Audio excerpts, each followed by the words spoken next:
da residencia. Entonces representé desde o nacemento hasta que marchamos. Inda que polo medio de todo isto está sempre presente a morte, non era a miña intención nun lugar onde normalmente van persoas enfermas ou persoas maiores poñer elementos que non foran fermosos. Entonces fixe, chamase a triología de la vida. Empezamos unha parexa, temos un feto, recorre toda a obra unha glicinia, que, bueno, ali na nosa fundación hai unha planta de glicinia que eu adoro, vos chega a veces o perfume a donde eu pinto. Entonces, fago un pouco o que é a xuventude desde que nacemos. Depois paso a esta parte poñendo o Guerrero da Luz de Pablo Coelho.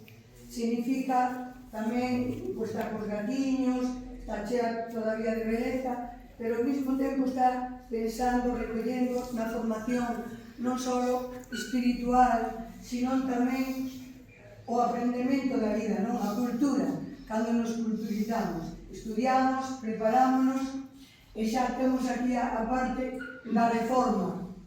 Xa, esta parte normalmente, cando hai xente que, ou artistas que cando fan cuadros para residencias poñen a persoas maiores, con un bastón, ou recollidas. Eu non.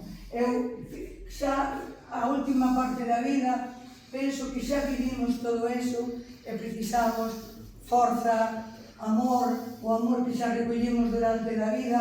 Entonces estamos descansando, relaxados, esperando que chegue o noso momento, pero con o noso corazón cheo de amor da familia e de todo o percorrido que tuvemos ao longo da vida.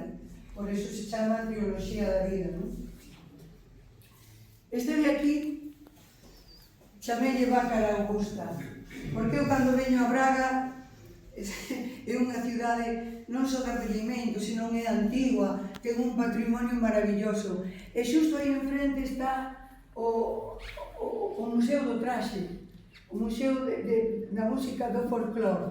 Entonces, como toda esta xente que suele estar aí viveu a festa, a vida e o folclore, pensei que poñer algo típico de Portugal sería fermoso para que eles tamén vayan recordando, non? Hai unha muller que está no fondo, escoitando, continúa unha parte da glicinia, porque é un conxunto que vai a ir nunha parte, inda que non van a estar cerca, pero é unha continuidade da obra. E depois, está ali, porque aquí non cabía, non podíamos colocar, o Padre Nuestro de Steiner, non? Que é un agradecemento á vida por o pan noso de cada día, por a saúde, por haber estado aquí nesta vida e aprender antes de marchar para outro mundo a que vimos aquí, non? E dar sempre as gracias por vivir, as gracias por a familia, por os fillos, por os nosos maiores, que ese é o máis importante, o respeto á vida. Entonces, só isto. O demais é un recheno que fixemos para que ustedes poden ver o que realmente é o meu traballo. Obrigada. Obrigado.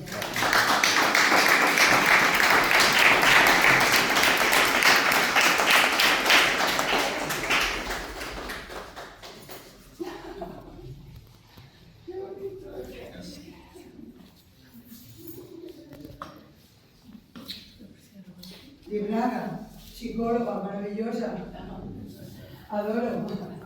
Tiene obra mía de muchos años. Es bello ver